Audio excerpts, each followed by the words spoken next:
a otra parte de la actividad y dejo la palabra aquí a mis colegas. Ya. Muchas gracias, Joana, por la primera parte. Y también gracias a Gloria porque esas palabras fueron muy bellas, desde el corazón. Y bueno, para continuar con esta siguiente parte, tenemos las presentaciones que están bastante interesantes.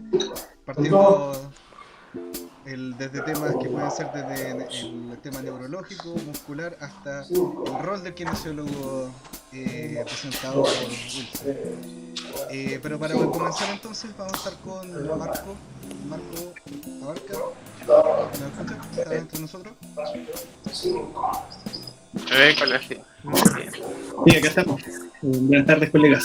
Hola Marco. Te damos el paso entonces para que realices tu presentación. Entonces. Gracias, Alejandro. Bueno, primero que todo, agradecer la invitación, chiquillos.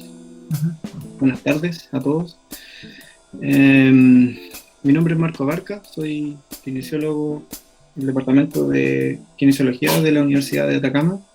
Aprovecho de saludar a todos los presentes, a apoyar justamente también, sumarme a las palabras de Glorita respecto a las felicitaciones hacia el renombramiento de ustedes como directiva, que en general han hecho una excelente labor.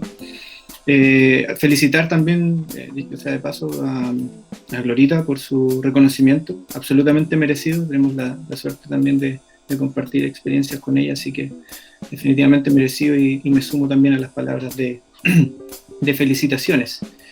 Ahora sí puedo compartir. Gracias, Alejandro.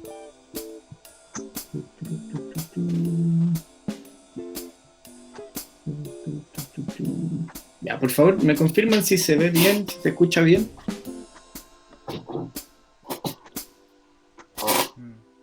No se ve todavía tu pantalla.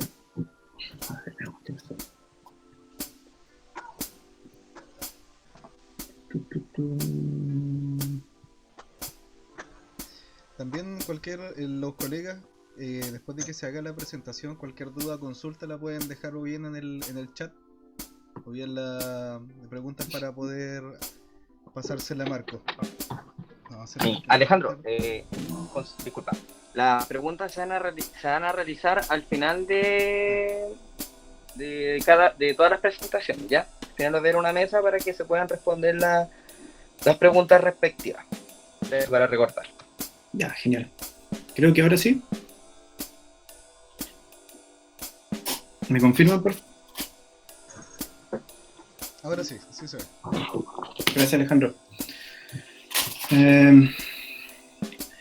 Bueno, la intención de esta presentación a continuación es mostrarle un poquito acerca de la situación actual de la intervención en neurorehabilitación que nos propone particularmente la evidencia, ¿cierto? Y para ello propongo en sí incluso una primera fotografía que va a ser, por así decirlo, el punto angular de la presentación, que es básicamente la neuroplasticidad, ¿cierto? Cómo de cierta forma nuestro quehacer dentro de nuestras posibilidades terapéuticas, ¿cierto?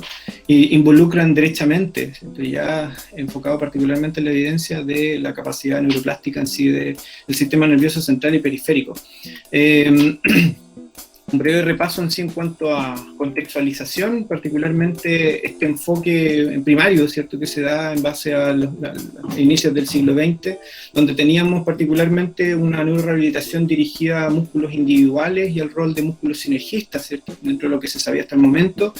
Posterior a la segunda mitad, ¿cierto?, ya del mismo siglo, tenemos particularmente esta aparición de estos conceptos, ¿cierto?, estas técnicas, estos relacionados a la neurofacilitación, tanto el BOAT, CABAT, ¿cierto?, facilitación neuroproprioceptiva, donde se hace de cierta forma un cambio del enfoque de lo muscular hacia una estimulación indirecta del sistema nervioso central a través de un movimiento facilitado y por ellos considerado normal. Y por ende también esta modulación del tono mediante también estas mismas técnicas de evaluación e intervención. Ahora, no es hasta el 80 donde aparece también una mayor integración respecto a los conocimientos de la biomecánica, de los ajustes posturales, de la aparición del feedback, de feed-forward, ¿cierto? Que finalmente van a conllevar a que con este nuevo conocimiento, ¿cierto?, se puede aplicar hacia la práctica clínica orientada a la funcionalidad, ¿cierto? Incluso aparece en sí en el 84 el programa de reaprendizaje motor, donde ya uno de sus principales autores, ¿cierto?, que es Gary Shepard, establecían como determinante, ¿cierto?, este entrenamiento de la ejecución motora funcional efectiva, enfocada particularmente o a través del cual, ¿cierto?, se podría restablecer funcionalidad motora, ¿cierto?, fuerza, resistencia física, etcétera, etcétera. Entendiendo a las condiciones neuromotoras como cualquier tipo de afección que pueda condicionar ya sea estructuras, funciones, limitaciones o restricciones en participación de los sujetos con un origen neurológico, ya sea central o periférico, lo crucial, ¿cierto?, o al menos dentro de lo que nos están diciendo ya desde hace varias décadas atrás distintos autores, es referido justamente a la aplicación del proceso o del método científico, donde tenemos la necesidad, ¿cierto?, como paso primario para la intervención, la evaluación, ¿cierto?, la identificación concreta de la individualización de las problemáticas centrales de cada uno de los usuarios, tanto por parte de ellos como por parte del interventor, así como también de los factores de participación que puedan verse involucrados por la misma condición.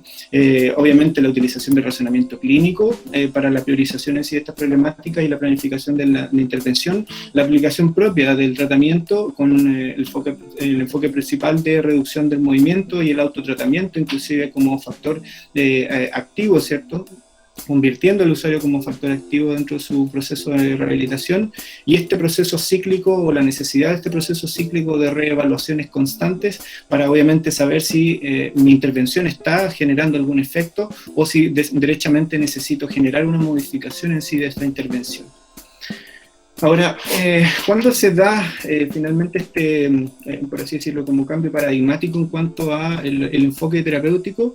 Hay un punto específico, ¿cierto?, neurálgico, por así decirlo, respecto a qué se sabe o qué se sabía hasta ese momento acerca de la neuroplasticidad. Se sabía particularmente a través de estudios neurofisiológicos de cambios, ¿cierto?, en el sistema nervioso que podían condicionarse por entrenamiento. El punto está en que no fue hasta el 2010 con este estudio de la identificación a través de citoinmunosuficiencia de neuronas hipocampales, ¿cierto?, de ratas, donde finalmente se determinó, de cierta forma se pesca al ARN mensajero con las manos en la masa, generando finalmente estas nuevas conexiones y finalmente estos cambios morfológicos que son necesarios finalmente para la neuroplasticidad, nuevas conexiones, etc.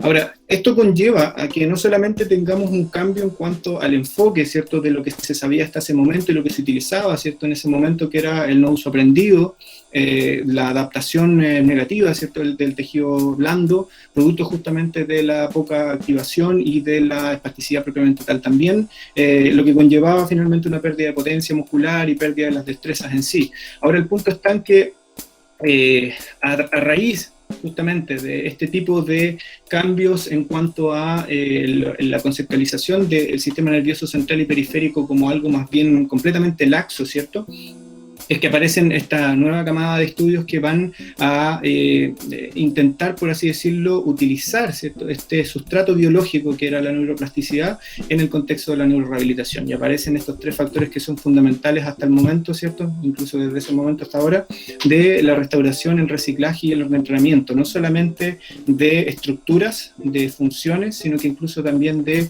habilidades propiamente tal. Dos potencias en la neurociencia y la neurorehabilitación, como lo son Seiler y Krakauer, en el 2013 ya nos proponían esta interacción entre el entrenamiento, la plasticidad posterior a un accidente cerebrovascular, por ejemplo, donde ellos establecen, cito textual, la recuperación, en este caso funcional, ¿cierto?, después de un accidente cerebrovascular puede ocurrir mediante dos caminos: la reducción del deterioro o mediante una compensación.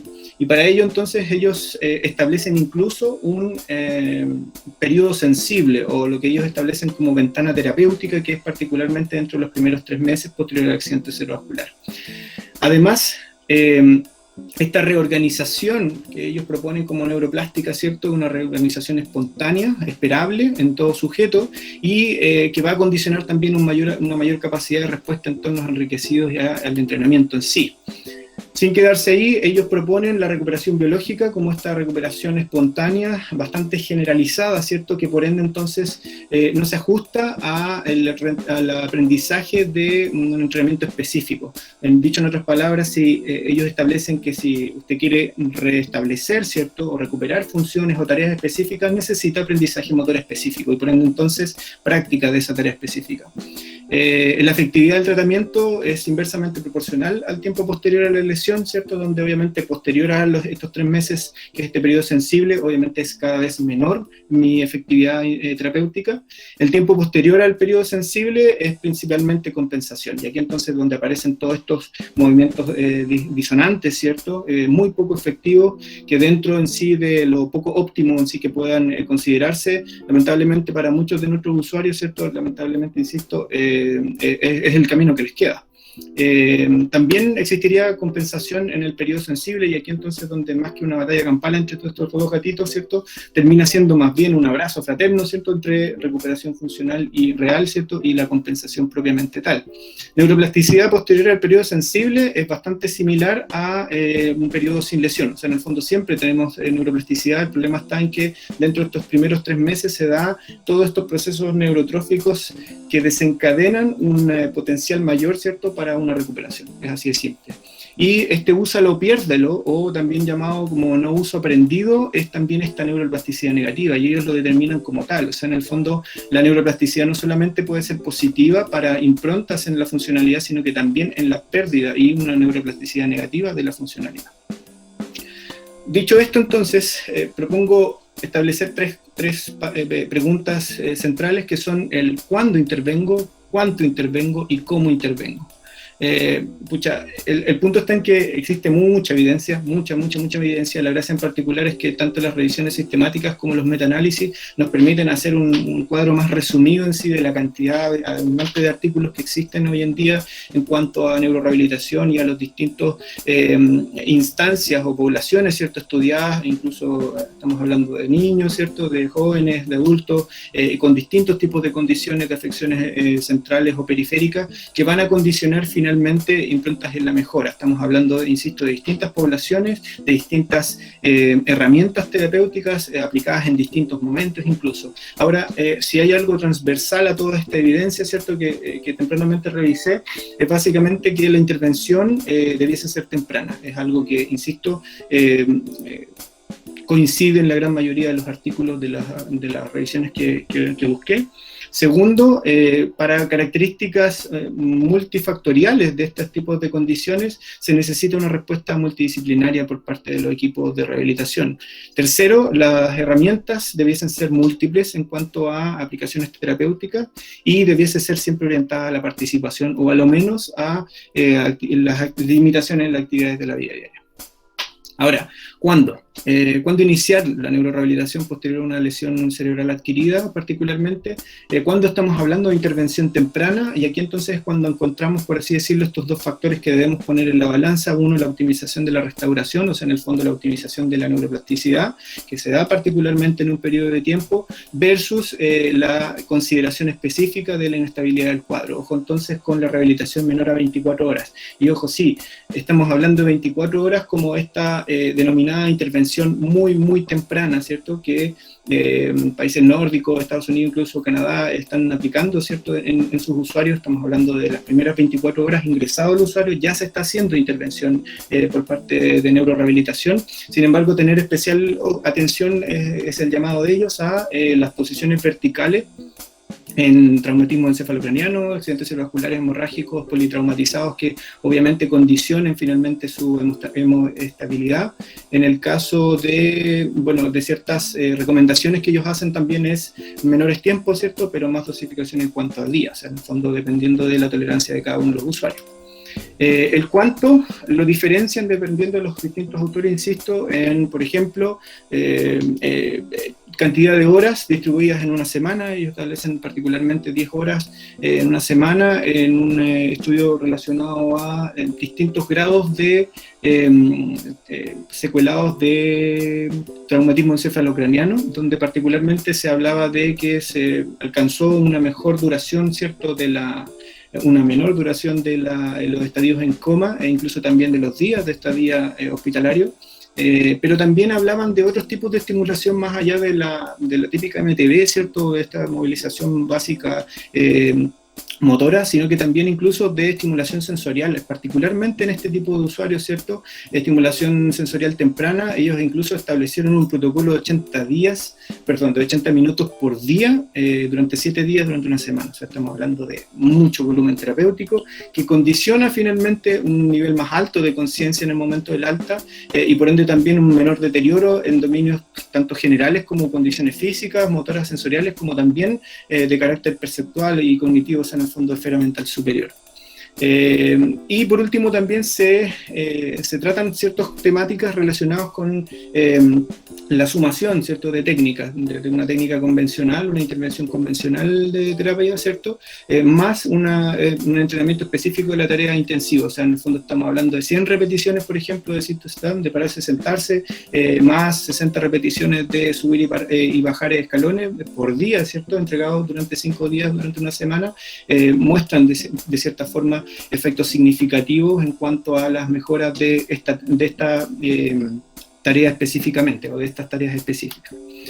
Otras formas de evaluar o de cuantificar la intensidad, ¿cierto?, de nuestras intervenciones, quizás de cierta forma un poco más objetivas, como la medición del V2 máximo o de la capacidad de la frecuencia cardíaca máxima teórica, por ejemplo, de la cantidad de minutos de duración de la intervención o de las pausas, ¿cierto?, durante esas intervenciones, o derechamente la parcelación de los días, ¿cierto?, o en este caso semanas de aplicación.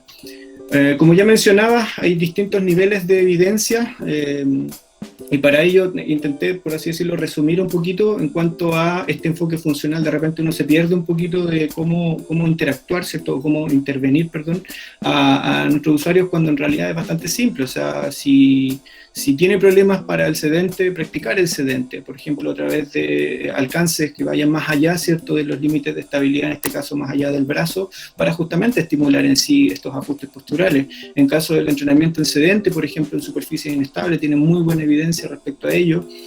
Para dificultad en transición de bípedo, exactamente lo mismo. O sea, en el fondo, es practicar la transición particularmente. Si tiene dificultades para el bípedo, practicar en sí tareas específicas durante la posición en bípedo, ¿cierto? Y para ello entonces tenemos distintas posibilidades en cuanto no solamente a la estancia estática, ¿cierto?, sino que incluso también entrenamiento dinámico con marcha, ¿cierto?, con obstáculos, con caminar en superficie inestable, con retroalimentación visual o auditiva, y ahí entonces donde aparecen también este acondicionamiento del ambiente para finalmente estimular aún más la neuroplasticidad. Donde, ojo, no solamente estamos hablando de Hanon, ¿cierto?, estas técnicas de estimulación proprioceptiva con las manos, sino que incluso también con estímulos visuales, marca en el piso, con mirroring, ¿cierto?, con espejo, etcétera, o incluso con temporalización con estímulo auditivo.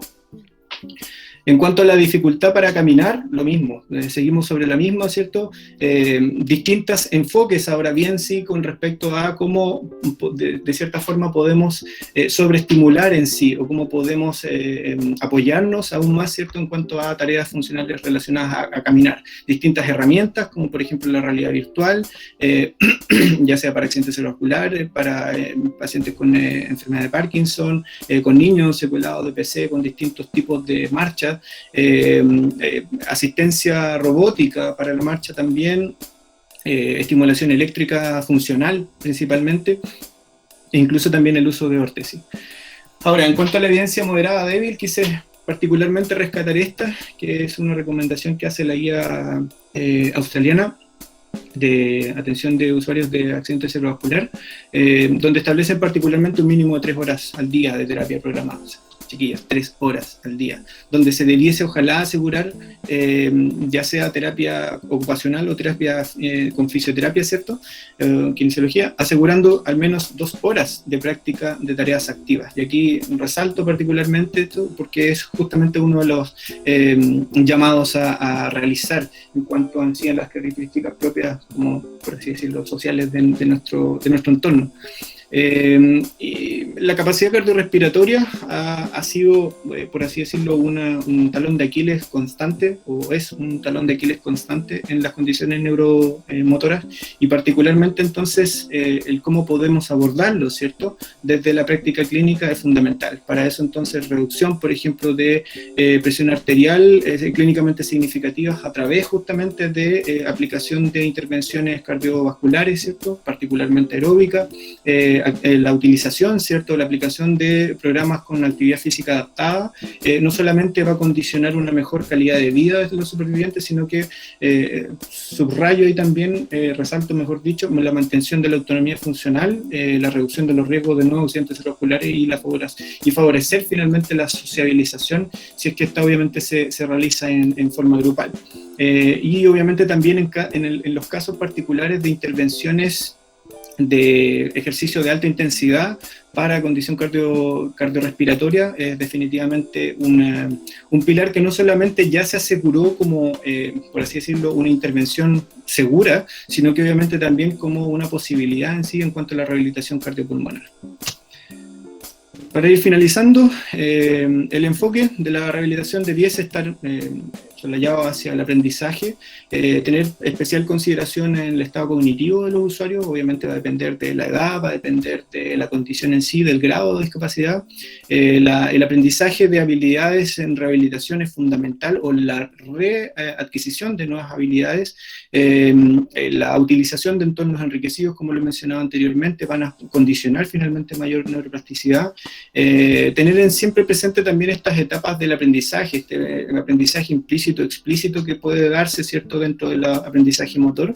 Tener particularmente atención en esta, como ya mencionaba, esta multifactorialidad de estos usuarios, ¿cierto?, respecto a la capacidad comunicacional, la capacidad fonatoria, por ende, ¿cierto?, o no verbal, o incluso también la capacidad glutoria, el balance, la sexualidad, la percepción del esfuerzo, calidad de vida, en general, lo repetí, son factores de todas maneras a considerar. Y finalmente, en cuanto a las recomendaciones como más específicas, focalización hacia el aprendizaje, consideración del lenguaje y de la estimulación somatosensorial, insisto, en pediátricos como en adultos. Focalizarnos obviamente también hacia, insisto, hacia la participación o hacia las actividades de la vida diaria, básicas, intermedias, instrumentales, e incluso también esta necesidad, por ende, de transferir y generalizar, ¿cierto?, los aprendizajes que estamos obteniendo de estos usuarios, ¿cierto?, en nuestros ambientes súper condicionados, que son ya sea nuestros gimnasios, ¿cierto?, o los laboratorios, derechamente incluso también el contexto hogareño de la persona. En conclusión, las condiciones multifactoriales necesitan una respuesta de un equipo multidisciplinario con muchos profesionales, ¿cierto?, funcionando a la par, pero también de múltiples herramientas terapéuticas. Por ende, mientras más opciones tenga en cuanto a terapia, definitivamente es mejor. Segundo, la intervención debiese ser como condicionada, ¿cierto?, hacia la optimización del proceso neuroplástico, como ya mencionábamos, debiese ser oportuna y focalizada, ¿cierto?, dentro de este periodo sensible, ojalá, y aquí entonces donde me imagino que muchos de ustedes están pensando, chuta, en realidad, ¿cuánto nos estamos demorando en intervenir, ¿cierto?, estos usuarios, sobre todo estos usuarios que se están dando de alta, sobre todo? ¿Estamos alcanzando la ventana terapéutica? La individualización y la adaptabilidad de los procesos terapéuticos es fundamental, y para ello entonces necesitamos particularmente no solamente una buena proceso de evaluación, sino que definitivamente también conceder una alianza terapéutica respecto a el tratante, ¿cierto?, y el usuario. Necesitamos que el usuario genere un cambio, ¿cierto?, de paradigma en cuanto a la conceptualización de la terapia física, chiquillos. En general, esta cosa de ¿qué me vas a hacer?, ¿cierto?, cuando el usuario llega así como, ya, ¿qué me vas a hacer hoy? Versus tratar de cambiar un poquito ese chip hacia qué vamos a hacer o qué tengo que hacer, ¿cierto? Identificar particularmente también esta graduación, ¿cierto?, y ojalá lograr este equilibrio entre la dificultad básicamente porque una dificultad baja va a generar que el usuario se aburra, ¿cierto? Versus una dificultad alta va a generar frustración en el usuario, y la gracia particular, ¿cierto?, es alcanzar este equilibrio entre, insisto, el grado de dificultad. El llamado es a la práctica basada en la evidencia, donde sumamos finalmente qué nos está diciendo la medicina basada en la evidencia, la expertise terapéutica, insisto, que ustedes puedan obtener o adquirir con el paso del tiempo, y obviamente también la percepción del usuario, que tan efectivo está pudiendo ser, ¿cierto? Aun cuando incluso la evidencia te está diciendo lo contrario, pero si al usuario le sirve, genial, bienvenido sea. Y insisto con esto de tener como punta de lanza de nuestra intervención la orientación hacia la restricción y por ende entonces hacia la participación social. Por su atención, muchas gracias, chiquillos. Muchas gracias, maestro. También muchas gracias por todo el trabajo que significa todo el trabajo detrás de hacer este resumen de evidencia moderna con respecto a este tema neurológico que estás hablando. Y para poder continuar con esta mirada más moderna sobre las actividades que puede realizar el kinesiólogo, ahora vamos con el área musculoesquelética de la mano de don Wilson Pasterno. Don Wilson, ¿nos escucha? Quiero hablar con María primero, con María Alejandra. Vamos a hacer un cambio. Ah, ya, Sí. perfecto. Entonces pasamos para el área del rol del kinesiólogo. María, ¿cierto? Así es. A ver. Maravilloso.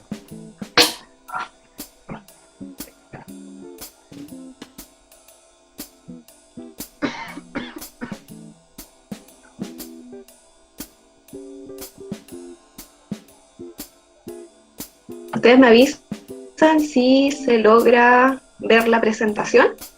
Sí, se alcanza a ver. ¿Se alcanza a ver? Ya. Perfecto. Vamos a agrandar acá la pantalla.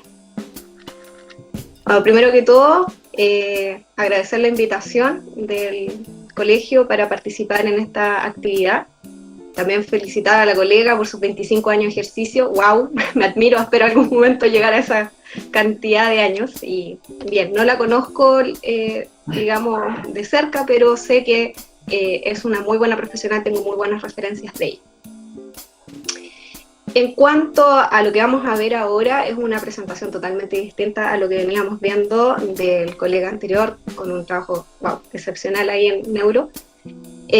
Ahora lo que nos gustaría plantear a todos los colegas, y en cuanto también a lo que conversó Joana, de ampliar el campo laboral, es el rol del kinesiólogo en la industria.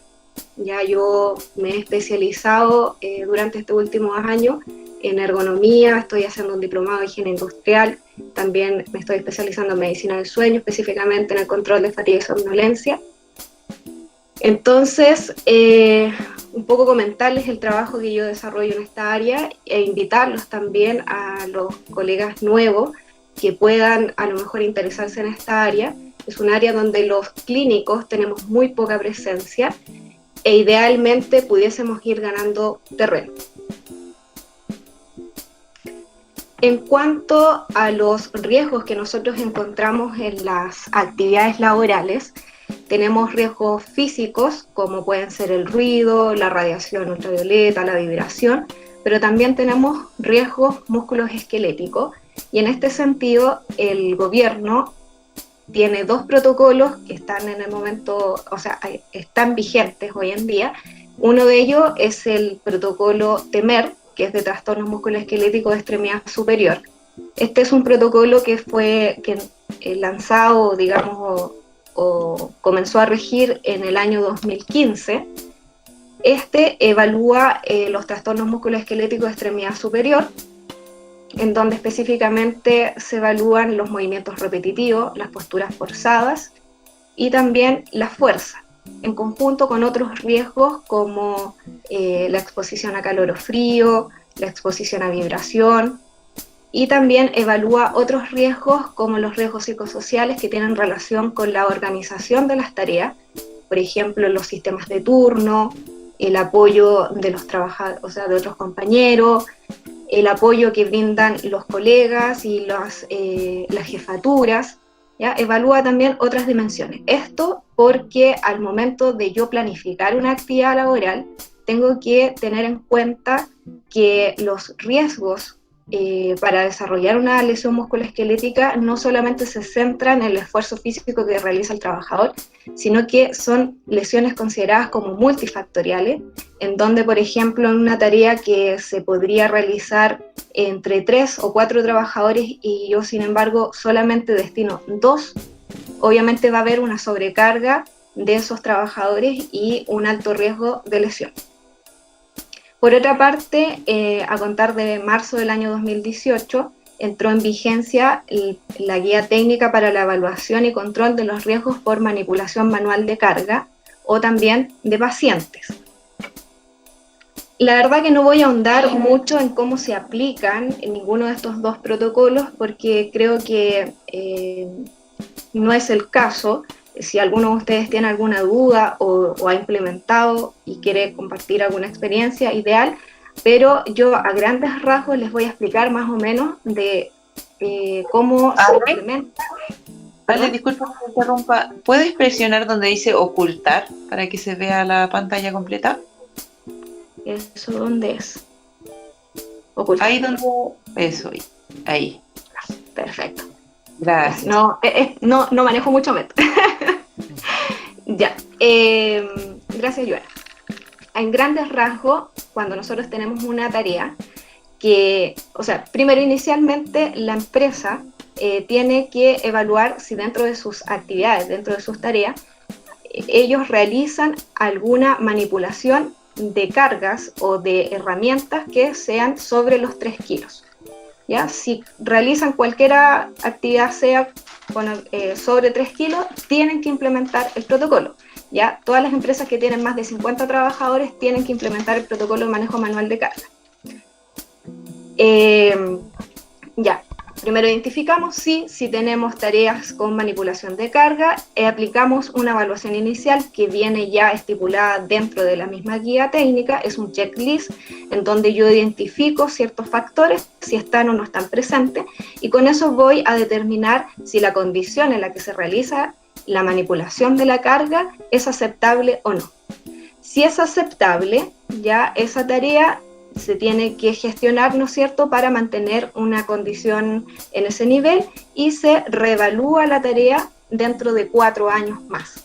Ya, lo cual no implica, ¿no es cierto?, que podamos quizás al segundo año, al tercer año, volver a evaluar la tarea, sobre todo si es que las condiciones en las cuales se realiza esta actividad cambian. Pero si la condición no es aceptable, yo debo de aplicar métodos específicos de evaluación y es aquí donde nosotros entramos, o idealmente podríamos entrar fuertemente, porque estas evaluaciones las debe de realizar un ergónomo. ¿Ya? Si bien no es excluyente ser kinesiólogo o no para poder optar al grado de o sea, hacer el diplomado de ergonomía, ya, pero por lo menos en mi caso, cuando yo hice el diplomado de ergonomía, más de la mitad de los alumnos eran kinesiólogos, ¿ya? Entonces, se aplican estas evaluaciones mediante métodos específicos que ya vienen establecidos también en la guía técnica, no es así como ya yo aplico el que más maneje o el que yo quiero, ¿ya? Se aplican los que vienen determinados y se determina el nivel de criticidad de la tarea. Si el riesgo es crítico, rojo, ya se establece un plazo y en el caso de que sea amarillo también se establecen plazos para el control del riesgo. Para controlar un riesgo se debe de priorizar, ¿ya? El orden de prelación de las medidas de control siempre va a ser eliminar el riesgo, pero no en todos los casos es posible eliminar el riesgo, entonces en ese caso yo debería de controlar el riesgo, mitigarlo. Una vez que yo, bueno, no yo en realidad, pero se hace en base a una mesa de trabajo participativa con los trabajadores, la jefatura, comités paritarios, sindicatos, y en conjunto se determina cuál es la medida de control para esa tarea que nosotros tenemos un riesgo crítico. Una vez que se implementa esa medida de control, se reevalúa la tarea ocupando el mismo método de evaluación inicial y se determina el nuevo nivel de riesgo. Si el nivel fue controlado o eliminado en lo mejor de los casos, se vuelve a reevaluar la tarea en 4 años, pero si de un nivel de riesgo crítico rojo me baja amarillo, yo debo de seguir gestionando el riesgo de tal forma de en 60 días poder controlar ese riesgo y eliminarlo. Cuando nosotros aplicamos esta evaluación que yo les comento, nos van a arrojar 3 niveles o 3 posibles niveles de riesgo. Verde se mantiene la condición y se reevalúa en 4 años, o puede ser un riesgo crítico, que es rojo, o la presencia de un riesgo, que el cual a lo mejor no es crítico, pero sí tengo un riesgo importante que debo de controlar, eso es amarillo. Las empresas tienen un plazo máximo de 60 días para implementar una medida de control, y este plazo puede ser prorrogable hasta en 180 días si el organismo administrador así lo determina. O sea, en el fondo ellos son los que podrían extender este plazo de 60 días, pero no puede en ningún caso sobrepasar los 180 días. Yo les voy a mostrar una intervención que se realizó en CAP Minería el año pasado, específicamente en Puerto Punta Totoralillo, en donde se realiza la mantención de las correas transportadoras. Ustedes acá abajo pueden ver, este es un sistema de polea. La tensión de la correa está determinada por un contrapeso, que vendría siendo este que ven ustedes acá en la imagen. Este contrapeso específicamente pesaba 7 toneladas. Los contrapesos varían en realidad dependiendo de su tamaño y la tensión de la correa, entre 4 toneladas hasta 10 toneladas aproximadamente. Este era de 7 toneladas. Para poder destensar la correa, lo que ellos debían hacer era subir el contrapeso hasta una altura determinada, que era aproximadamente 1,5 metros, y después para volver a tensar tenían que bajar el contrapeso. Para poder mover este contrapeso se realizaba mediante la instalación de poleas, un sistema de polea, y es un sistema manual que lo operaban 4 trabajadores. Ellos debían de subir hasta una torre de 4 metros de altura, en los cuales estaban asegurados, ¿no es cierto?, con una cuerda de vida, y manipulaban este sistema de polea a través de movimientos repetitivos y también de combinados con fuerza. Cada uno de estos sistemas de polea pesa alrededor de 50 kilos. Por manipulación manual de carga, la ley establece que el peso máximo para un hombre hasta los 45 años es de 25 kilos. Por tanto, estábamos por muy sobre la norma que habla de 25 y estos pesan 45, o sea 50 kilos. ¿Ya? Entonces vamos a ver un poquito acá el video. Espero ustedes me avisan si es que se ve o no. Cómo ellos realizan, esto es un modelamiento de cómo realizan la actividad.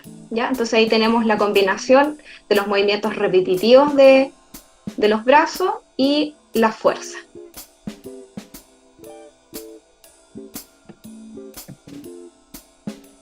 ¿Qué riesgos tenemos en esta tarea? Específicamente, el trabajo en altura. El 36% de los accidentes fatales en minería se produce por caída desde altura, y acá los trabajadores debían de estar a 4 metros de altura. Entonces, claramente era un riesgo, y es un riesgo además de un probable fatal. Y por otra parte tenemos que el 51% de las enfermedades profesionales corresponde a enfermedades musculoesqueléticas, junto a las enfermedades mentales son las que tienen una mayor tasa de incidencia a nivel laboral, y dentro de las enfermedades musculoesqueléticas las que tienen una mayor tasa de prevalencia son las de extremidad superior junto con las de columna. Particularmente en la tarea que nosotros vimos anteriormente, teníamos algunas consecuencias que podemos identificar, dentro de ellos, ¿no es cierto?, el riesgo de un accidente fatal o bien de un accidente con una invalidez permanente o temporal. Eso igual involucra días de licencias médicas, por tanto son horas hombres perdidas. En caso de un accidente fatal, hay una paralización de la faena por X días, ¿no es cierto?, mientras dura la investigación. Hay sanciones de por medio, ya sea por el fatal o porque se evalúa, por ejemplo, van a fiscalizar y se determina que esta tarea es un riesgo crítico para la salud de los trabajadores, que hay un incumplimiento legal en donde se sobrepasa por el doble el peso permitido.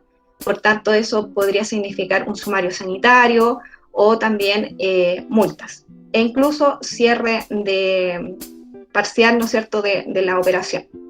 Tenemos tiempos prolongados en la ejecución de la tarea porque para poder mover el contrapeso entre estas 4 personas tenemos que considerar los tiempos en que ellos se demoran en instalar el sistema de polea y después realizar el izaje. Alrededor de las 16 horas que duraba la mantención, a lo menos 4 horas se destinaban solamente para deslizar el contrapeso, tanto 2 horas para subirlo, 2 horas y media para subirlo más o menos, y el resto en bajarlo. Los costos asociados, tanto en el arriendo de equipos como también en las horas hombre, porque tenemos que tener fijo 4 personas para poder mover el contrapeso.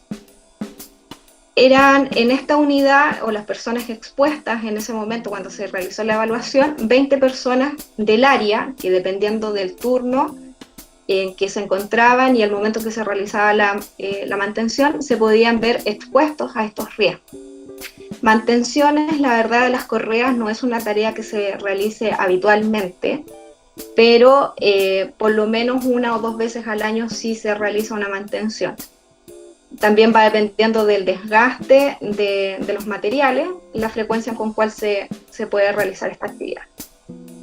¿Cuál es el impacto que tiene la actividad analizada anteriormente? En el caso de una mantención solamente, esas 16 horas en las cuales la correa se encuentra detenida, significa que se detienen 17.000 toneladas, ¿ya? Toneladas días de producción de mineral de fierro. Tenemos una disminución, ¿no es cierto?, de la cantidad de toneladas embarcadas. También perjudicamos a un colaborador, que es Caserones en este caso, que es una empresa cuprífera, en donde se dejan de embarcar por día alrededor de 30.000 toneladas y también se dejan de impulsar alrededor de 9.000 metros cúbicos de agua desde CAP hacia aguas CAP. Esta agua se utiliza, ¿no es cierto?, dentro del proceso de la obtención del mineral. En caso de un accidente fatal, obviamente la cantidad de toneladas que se pierden y la producción es muchísimo mayor. Para plantear una solución a este problema, nosotros no solamente tenemos que pensar en los riesgos musculoesqueléticos en los cuales se encuentra expuesto el trabajador, sino que también tenemos que considerar la exposición, por ejemplo, a ruido, a vibración, otros agentes químicos. Entonces, esta mirada integral es donde nosotros podemos aportar, porque tenemos una visión del trabajador a mediano o largo plazo, o sea, sabemos cómo este trabajador, por ejemplo, se puede lesionar su hombro, su espalda, y cuánto tiempo va a ser su recuperación. Entonces, en este sentido podemos hacer una visión más integrada, considerar también el ruido, factores adicionales. Se pensó inicialmente en otro sistema que era muy bullicioso, entonces si bien yo iba a controlar el riesgo musculoesquelético, pero también iba a exponer al trabajador ahora a un nuevo riesgo que anteriormente no lo tenía presente, que era el ruido. Entonces, dentro de las opciones surgió este motor inalámbrico, que es un motor que se trajo desde un sistema ya aprobado en los puertos de Holanda, el cual se implementó después como medida de control vamos a ver un video ya de la medida implementada. Ya, como yo inicialmente les contaba, eran 4 trabajadores los que debían subir hasta esta torre, instalar el sistema manual y realizar la actividad. Ahora, de 4 trabajadores, solamente 1 es el que sube a la correa y ya no se hace el movimiento repetitivo, se eliminó totalmente ese riesgo, ya que este motor, que es como similar a un taladro, ya lo hace de forma eléctrica, el ascenso del contrapeso, y de las 4 horas aproximadamente que se destinaban para realizar esta actividad, ese motor lo realizaba alrededor de media hora. Era el tiempo que se emplea para subir y bajar el contrapeso. Entonces, como beneficio, claramente tenemos un 75% menos de probabilidad de un accidente fatal, ya que de 4 disminuimos a un solo trabajador expuesto. Si la medida de control se pudiese invertir aún más e eliminar la torre, poniendo el sistema a ras de suelo, podríamos llegar incluso a un 100% en el cual se podría controlar este riesgo o el posible riesgo de accidente fatal. Se eliminó por completo la manipulación manual de carga y también los movimientos repetitivos que realizaban los trabajadores. Se optimizaron los recursos en horas hombre, de 32 horas hombre a 2 horas hombre, 32 porque es la cantidad que se tiene que multiplicar por 4 trabajadores. Y también aumentamos los tiempos de disponibilidad de la correa en 6 horas, al tiempo, ¿no es cierto?, que nosotros tenemos parado, detenida la correa. También eso se traduce en que la compañía deja de perder alrededor de $300.000, que si se lo llevamos a pesos chilenos son algo así como 21.600.000, o sea, 21.600.000. Eso por cada vez que se realiza una mantención. Ahora, si hablamos de un accidente fatal, tenemos que considerar que las multas por no embarcar o porque un barco no pueda partir, ¿no es cierto?, de regreso con la carga de mineral y implica que esté acá, se pagan multas diarias que varían alrededor de los 35 hasta 70 millones de pesos diarios, dependiendo si es cobre o si es fierro. Por tanto, el control de los riesgos es muy importante. Y nosotros acá como kinesiólogos podemos ser un aporte. Habitualmente el salud ocupacional solamente se ve por prevención de riesgo. Ellos tienen formación, cursan un ramo de salud ocupacional, pero estos protocolos son muy técnicos, ¿ya? De los 6 protocolos que hoy en día están vigentes, 4 de ellos por lo menos, ruido, sílice, radiación UV y también los riesgos psicosociales, el organismo administrador tiene una gran participación y asesoran directamente a los empleadores en la implementación de los protocolos. Pero sin embargo, los protocolos musculoesqueléticos, que son temer y manejo manual, son de responsabilidad absoluta del empleador, pero son protocolos bastante técnicos, usan un lenguaje técnico, en donde se evalúan rangos articulares. Se habla, por ejemplo, del 50% del rango articular de flexión de brazo, de abducción de hombro. Entonces son conceptos que en prevención de riesgo muy pocas veces se manejan. Y de ahí la necesidad de poder expandir el campo laboral a los kinesiólogos. Es más, el protocolo manejo manual, o sea, la guía técnica de manejo manual de carga, especifica que la evaluación con los métodos avanzados la debe realizar un profesional del área de la salud y nos nombra dentro de ese listado, ¿no es cierto?, pero también deja abierta la posibilidad de que otras profesiones, como por ejemplo enfermería, lo puedan realizar. Yo particularmente me gustaría enfocarme también, y con esto darle el pase al colega Wilson, que va a continuar con la presentación, tiene que ver con el manejo de las patologías musculoesqueléticas a nivel clínico, ya que el trabajador al momento de la reinserción laboral, pese a que clínicamente está dado de alta y que se estima o se espera que el trabajador vuelva de forma progresiva a sus funciones laborales, eso yo les digo prácticamente es inviable, porque al momento de retornar el trabajador, las tareas se programan con la cantidad de trabajadores disponibles en el momento. Entonces, lo que habitualmente se hace es que los compañeros de trabajo que saben que su compañero viene de una lesión, le destinan tareas quizás más livianas o lo apoyan un poco más, pero eso es inicialmente.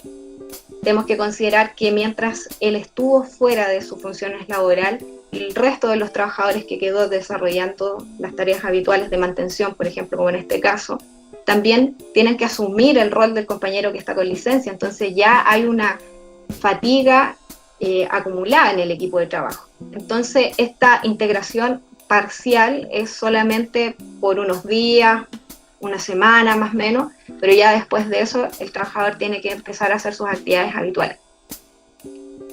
Anteriormente al tiempo que yo ahora me he dedicado al área laboral, también me dediqué muchos años al área clínica, en donde lamentablemente los recursos, ¿no es cierto?, para poder rehabilitar un trabajador o un paciente van más como con implementos, ya sea mancuernas, bandas elásticas, balones medicinales. Pero en clínica nosotros no reeducamos, por ejemplo, movimientos con herramientas, ¿ya? En donde, por ejemplo, un trabajador al momento de reintegrarse va a ocupar una pistola neumática con un dado de 4 pulgadas, por ejemplo, que pesa 23 kilos, y va a mantener las extremidades superiores en una posición estática con flexión de hombro. Ese tipo de rehabilitación nosotros en clínica no la realizamos. Entonces, si bien el paciente logra hacer movimientos de rango articular completo para las actividades de la vida diaria, en muchos casos esos movimientos no logran ser lo suficientemente funcionales para la reinserción laboral. Entonces, de acá yo les dejo la inquietud desde el punto, o digamos, desde la mirada del área de salud ocupacional, a los colegas que son más clínicos, buscar las alternativas para que los pacientes, dependiendo de sus funciones laborales, puedan de cierta forma replicar durante su rehabilitación clínica alguna de estas funciones. No estoy diciendo todas, pero quizá, no sé, manipular tornillos, quizás hacer, no sé, en un trozo de madera, quizás con un martillo, poder ir clavando, ¿no es cierto?, hay algunos clavos, tratar de simular ciertas actividades que puedan ser más laborales, porque eso también les va a permitir a los trabajadores al momento de reinsertarse ser más funcionales y con eso también tener menor riesgo de volver a lesionarse. Ahora, bueno, eso por mi parte. Después, si tienen alguna duda o consulta y me comentan, les voy a dar el pase a Wilson para que él también pueda aportarnos con esto de la rehabilitación desde el punto de vista más clínico.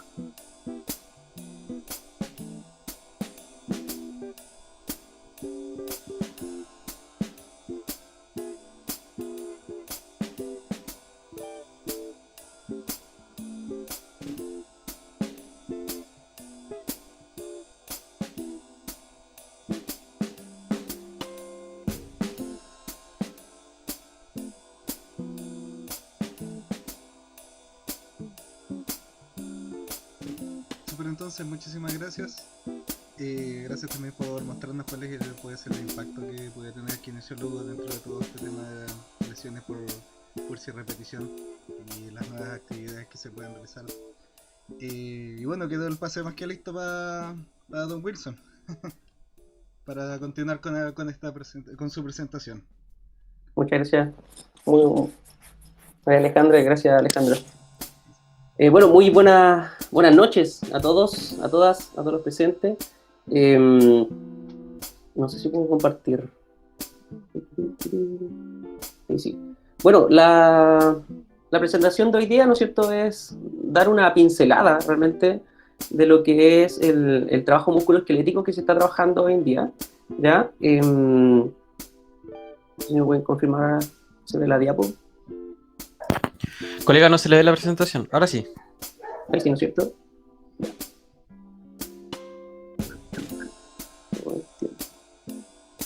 Ya, bueno, como dije, agradecer a todos, a todas. Baja, se me fue la PPT.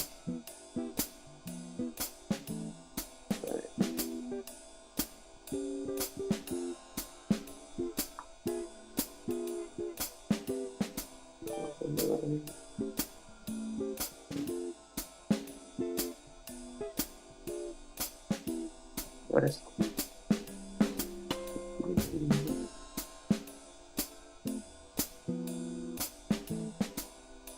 Ahí sí.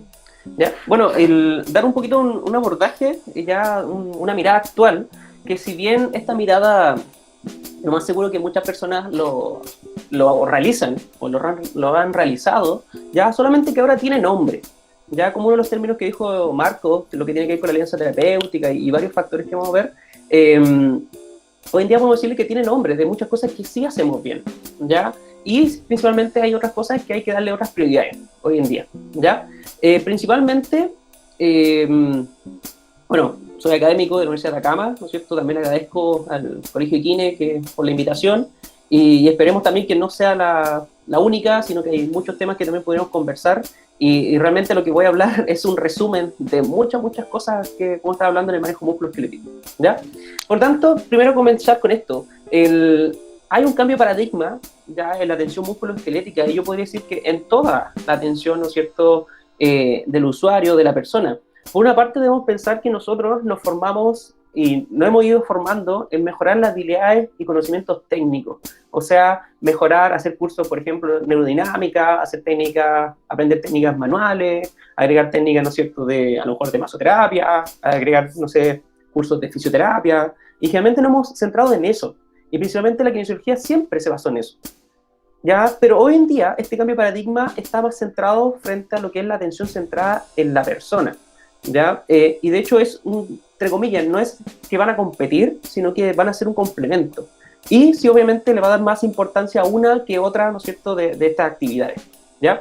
Debo pensar que la atención centrada en la persona, la atención centrada en el usuario, tiene un paraguas gigante que van a tener varios factores, ¿ya? Por ejemplo, el crear una alianza terapéutica, el generar una comunicación efectiva. O de hecho, hoy en día, yo lo que comunico, lo que expreso realmente a mi paciente, va a afectar positiva o negativamente.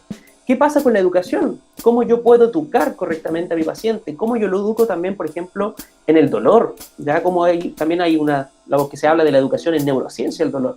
Después, luego, cómo lo llevo a una exposición gradual al movimiento y sobre todo, como también dijo Marco, llevarlo a un rol activo. ¿Ya? Por lo tanto, si yo pienso, y la presentación está basada en esto, un resumen de cada punto, porque realmente cada área podemos estar hablando unas horas de cada área, pero voy a hacer unos pequeños puntos de esta temática, ¿ya? Pero lo importante es que la atención central de la persona va a ser el foco principal, ¿ya? Si vemos esto, la atención central de la persona, simplemente debemos considerarla... Se me arranca el PPT. ¿Se ve, no es cierto? Creo que sí. Sí, ahí sí. ¿Ya? La atención central de la persona es esto, que simplemente la persona va a ser el foco de atención en el sentido de que todos vamos a estar alrededor de la persona y no vamos a ser los super kinesiólogos o kinesiólogas, ¿ya? Que antiguamente decía, mira, aprendí esta técnica, la voy a aplicar y esta te va a disminuir el dolor, ¿ya? No es así.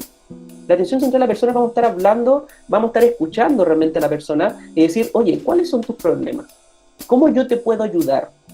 ¿Ya? Y principalmente lo que hacemos como kinesiólogos hoy en día es generar un entorno ideal para que se favorezca en este caso el proceso de recuperación. Nosotros no somos los que vamos a recuperar, es el paciente el que se recupera. Nosotros le damos herramientas, ¿no es cierto?, para que se favorezca esta recuperación a nivel musculoesquelético.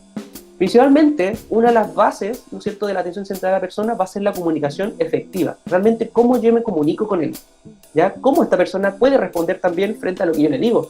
Hay muchos factores, por ejemplo, antes de eso, hay muchos factores, por ejemplo, del sentido de que cómo yo le comunico una imagenología. Por ejemplo, el paciente viene con una resonancia, ya con hernias, con discopatía. ¿Qué le digo de esto? Porque el paciente, el médico lo mandó a sacar una resonancia, ¿ya? ¿Qué le digo de esa resonancia que tiene ahí? Principalmente, si yo le digo con el modelo antiguo, le habría dicho, ¿no es cierto?, desde la biomecánica, que ya es un modelo que está muy atrasado, se ha validado que no, de hecho no se valida el modelo biomecánico, podemos decir que realmente si yo le digo a este paciente, mira, según tu año, tú tienes 30 años, tienes sobre los 40, es sumamente normal tener, por ejemplo, una discopatía. Es sumamente normal tener una hernia, ¿ya? Y probablemente no sean las causas de tu dolor. Es un factor principal. Por tanto, va a cambiar mucho, en este caso, cómo yo voy comunicando, ¿ya? ¿Para qué nos va a servir esta atención centrada a la persona? Uno, para tomar decisiones compartidas, ¿ya? Yo no soy, dije, el superhéroe que dije, mira, te voy a hacer una técnica manual, por ejemplo, y te va a funcionar. No, acá se pide, ¿no es cierto?, a la persona, mira, esta técnica podría realizar esto. Hay pacientes que se benefician, ¿ya? ¿Te gustaría intentar? ¿Te gustaría probar con esto? ¿Ya? ¿O tú cómo crees que te puedes mejorar? Por lo tanto, hacemos esto. La atención es del usuario, nosotros no. Nosotros estamos fuera, en la periferia del usuario, ¿ya? Por otro lado, importante también que se respetan la experiencia, sobre todo la historia de la persona, su entorno social, ¿ya? De hecho, una de las primeras preguntas que uno debe hacer es eso. ¿Cómo es? ¿Quién eres realmente? Para conocerte, cuéntame, ¿ya?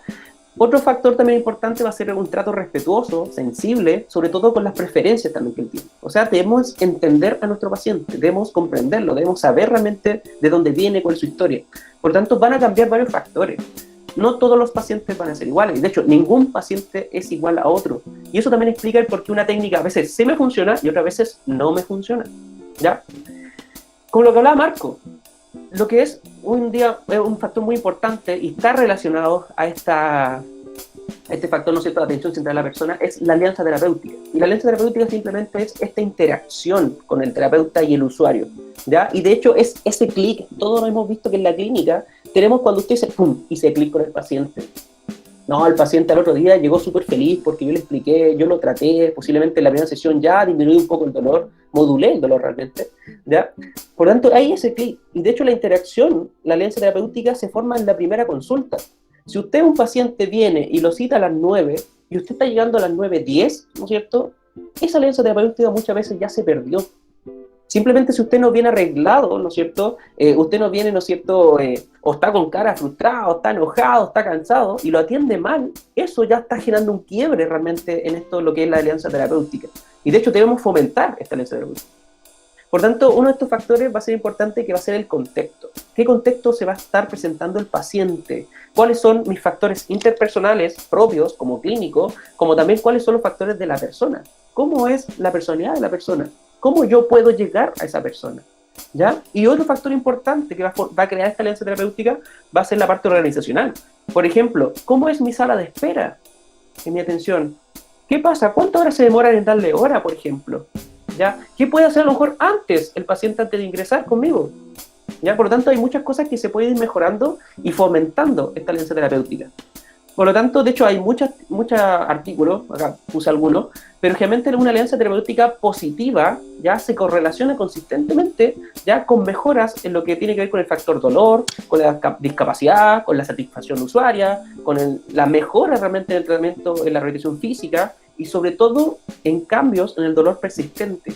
Antiguamente, dolor persistente, lo que llamábamos, ¿no es cierto?, como dolor crónico, ¿ya? Hoy en día hablamos de un dolor persistente, hablamos de un dolor de tipo nociceptivo, un dolor neuropático, un dolor nociplástico, ¿ya?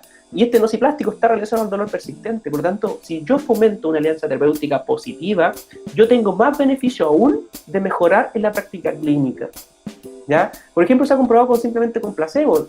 O, de hecho, usted parte una máquina súper bonita, hay unos estudios que están ahí, de abajo, abajo a la derecha, que pone una máquina súper bonita, al paciente lo tratan muy bien, hola, ¿cómo está? Un saludo cordial. En cambio, en otra, solamente bien, hola, lo instalan, y hay grandes diferencias en cuanto se crea esta alianza terapéutica. Por lo tanto, debemos buscar esta conexión positiva, ¿no es cierto?, con nuestro paciente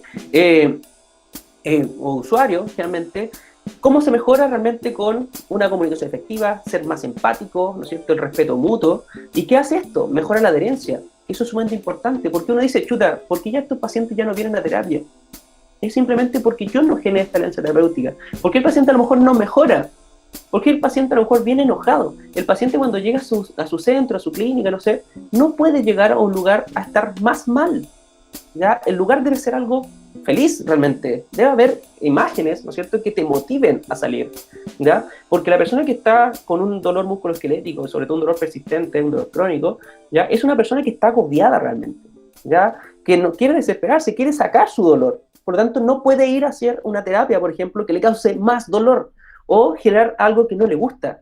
Por ejemplo, hay pacientes que no les gusta andar en bicicleta, pero usted le preguntó, ¿ya? Posiblemente esa persona tenga una mala experiencia de la bicicleta. Por lo tanto, con esos factores yo ya estoy diciendo, oye, ¿estás subido a la bicicleta? ¿Te gusta andar en bicicleta?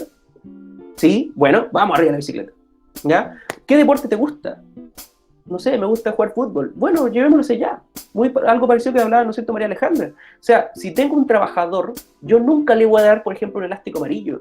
A este trabajador yo lo debo preparar y dar una exposición gradual, que es lo que viene más adelante, para que vuelva a su trabajo. ¿Ya? Y de hecho es fundamental, nosotros debemos fomentar esto el trabajo. Si uno dice, no, el paciente no quiere trabajar, no, debemos generar estrategias que también potencien. ¿Ya? Pero lo más importante de esto, que la alianza terapéutica, son la toma de decisiones compartidas, nuevamente. ¿Ya? Yo le pregunto cosas a mi paciente, el paciente también me responde. ¿Cómo tú crees que te pueden mejorar? Y eso tiene que ver con el rol activo, realmente. También lo que hablaba Marco. Yo le doy la responsabilidad al paciente. Hay pacientes que no se quieren mejorar realmente, y realmente nosotros tampoco vamos a ayudarlo. Y es ese paciente que realmente da vueltas y vueltas y vueltas en diferentes kinesiólogas, ¿ya? Simplemente con mejorar esto, ya yo puedo generar cambios importantes, ¿ya? Por otro lado, está la comunicación efectiva. Y en este sentido, hablamos de todos los factores, y de hecho, sobre todo, es cómo yo puedo ingresar realmente a la vida de la persona. ¿Ya? Muchas personas, en la pregunta número 1 que usted hace en la entrevista, por ejemplo, somos uno de los peores de los profesionales, porque uno le hace una pregunta y se han encontrado diferentes estudios que a los 10, a los 15 segundos, usted interrumpe a la persona. Eso ya no es una comunicación efectiva. De hecho, la primera pregunta que usted puede hacer, por ejemplo, directamente es, cuéntame de ti. Y simplemente con el cuéntame de ti, la persona empieza a hablar, es una pregunta abierta. La primera pregunta en la entrevista, por ejemplo, simplemente es una pregunta abierta. Cuéntame de ti, ¿qué te ha pasado? Cuéntame. Y usted, simplemente el paciente, te lo va a estar diciendo en 3, 4 minutos, te contó todo. Y usted ya puede agregar y decir, mira, posiblemente sean más factores psicosociales, más que realmente un dolor nociceptivo del tejido. ¿Ya? Y de hecho es más probable que tenga pacientes con dolores más psicosociales, que realmente algo realmente al tejido, que algo que siempre alguna vez nos abordamos nosotros a nivel musculoesquelético. ¿Ya? Qué importante esto, le damos, se debe explicar también la información de salud que tenga un sentido. No me importa a mí explicarle, mira, acá hay una hernia. De hecho, antes nos pasaban esas imágenes grandotas de la resonancia, ahora se pasa todo en CD, pero tenía esa imagen gigante y usted le mostraba, mira, mira, acá hay un disco malo, acá hay otro disco malo, acá hay una hernia, mira, acá hay otra hernia, mira, tienes una anterolistesis. Imagínense lo que están haciendo, simplemente por decir cosas, ¿ya? No, mira, tu dolor es esto, esta es la hernia, ahí está tu hernia, por eso te duele. Chuta, ¿pero estoy seguro de eso? ¿Ya? ¿Qué pasa si usted le dice, no, mira, te voy a hacer una técnica manual donde te voy a corregir, por ejemplo, no sé, una vértebra? ¿Ya? Imagínense lo que estoy diciendo, corregir. O sea, chuta, no estaba bien mi vértebra. Por lo tanto, muchas de las cosas que nosotros también hablamos, comentamos y comunicamos, realmente van a generar nocebos. Muchas cosas también van a generar placebos, que al revés. El placebo que hace algo bueno para nosotros, y de hecho nosotros aplicamos mucho placebo, pero también generamos placebo, generamos miedo, generamos catastrofismo en la persona, generamos esta kinesofobia de simplemente no quiero mover, ¿ya? Uno de los que más hacen eso son realmente los médicos, partiendo por ahí, ¿ya? Que ellos le sacan imagen, y la persona también quiere sacarse imágenes para saber qué tiene, porque obviamente no entiende. Y lo busca en internet y salen tantas cosas, ¿ya? Por lo tanto, eso ya me genera un ruido, ya me genera algo que está alterado en mi cabecita, ¿ya? Por lo tanto, hay que tener cuidado con lo que yo expreso y lo que estoy comentando. Eso es sumamente importante. Y que más aún, la comunicación efectiva se practica, ¿ya? Escúchense a ustedes cuando estén atendiendo a un paciente y evaluando, ¿ya? Grábense ustedes mismos, dicen, chuta, le dije esto al paciente. Mira, le vamos a doblar, vamos a corregir esto. Corregir, posiblemente nunca estuvo así. Antiguamente se pensaba que la escoliosis dolía. Ya, nada, para nada la escoliosis, todos tenemos escoliosis. No hay una persona que esté derecha. Por lo tanto, es importante eso. ¿Ya? Otro, bueno, entre los factores en general, también es importante en esta comunicación efectiva la comunicación verbal y no verbal. O sea, usted ya cuando saca el celular en una comunicación, usted ya perdió su alianza terapéutica, ya eliminó todo proceso, ¿ya? Simplemente que no vea los ojos a la persona, simplemente que usted tenga una postura cerrada de brazos, por ejemplo, yo ya estoy cerrando mi comunicación, ya el paciente no va a querer decir más cosas. Nosotros debemos motivar al paciente, debemos asentir, por ejemplo. Como dije, esto es todo un tema también de la comunicación, y vamos a otra charla en general. ¿Ya? Pero son importantes las cosas que vamos a estar hablando, nuestros gestos, las cosas que hacemos realmente con las manos, si tengo una apertura abierta o cerrada, ¿ya? Si asiento con la cabeza, ya son varias cosas que es importante también. Por otro lado, ¿no es cierto?, la exposición gradual al movimiento y al ejercicio. De hecho, Sullivan, Lewis, que motivo siempre a leer a Sullivan, a Lewis, que está en seco en hombro, por ejemplo, Lewis, que es un experto en todo, prácticamente, pero más en columna, ¿ya? Él también llaman a esto, y de hecho toda la kinesiología actualmente está hablando de la exposición gradual al movimiento, la exposición gradual al ejercicio, ¿ya? La mejor terapia hoy en día simplemente es el tratamiento conservador, o sea, la terapia física. Somos los grandes hoy en día terapeutas que podemos ayudar al paciente que salga de cualquier tipo de patología. Lo más, y de hecho sobre todo en la parte del efecto de resiliencia, se puede hacer en paciente que tenga un dolor crónico, un dolor persistente, ¿ya? Simplemente con una exposición gradual, bajo, lento y sobre todo que motiva a la persona. ¿Qué te gusta hacer? Lo primero que usted debe hacer para hacer un ejercicio, para dosificar, ¿qué te gusta hacer? ¿Sabe que no? Me gusta caminar. Bueno, caminemos. ¿Cuánto vamos a caminar? 5 minutos, 2 minutos. Listo, con eso soy feliz. ¿Ya? Cuando usted le da ejercicio para la casa, ¿cuánto ejercicio le da para la casa? Posiblemente le va a enseñar 3, 4 ejercicios. Basta con uno. Porque lo más seguro, los otros 2, 3, 4, el paciente se olvidó. Y de hecho también está relacionado con la entrevista. El paciente le dijo muchas cosas, y usted también le dijo muchas cosas al paciente, pero después le debe preguntar, ya, ¿qué fue hoy día? ¿Qué hicimos? ¿Qué aprendimos? ¿Qué tratamos? ¿Qué aprendiste? ¿Cómo te vas a mejorar? Y muchos pacientes no recuerdan ni el 20%, porque ahí no hay una alianza terapéutica, ahí no se genera una comunicación efectiva, ¿ya? Y lo que dice Sullivan también, hay que centrarse en la persona, hay que educar, ¿ya? Hay que mejorar los estilos de vida saludables. De hecho, acá está todo. Se debe empoderar al paciente. Tú tienes la capacidad y la habilidad para mejorar, ¿ya? Yo no te voy a mejorar, sino que tú te vas a mejorar. Yo te voy a hacer una guía, ¿ya? Yo voy a ser un facilitador, ¿ya? Yo no voy a mejorarte, tú te vas a mejorar. Por lo tanto, con eso yo hago cambio de estilo de vida. Después también se le motiva. Mira, haz actividades que te relajen. Muévete, fortalécete, mantínete físicamente activo, ¿ya? Y de hecho Sullivan también habla y comenta, de hecho, 3 factores principales. Por ejemplo, cuando un paciente te dice, oye, ¿sabe que estoy con un dolor de espalda? ¿Ya? Lo primero que usted tiene que hacer son 3 preguntas. Y para que descartar el disco o la hernia, 3 preguntas. 1, directamente, ¿cómo estás del sueño? ¿Estás durmiendo bien? Siguiente pregunta, ¿cómo has estado a nivel de estrés? ¿Estás pasando por un proceso de estrés? Tercera pregunta, ¿eres una persona activa o una persona sedentaria?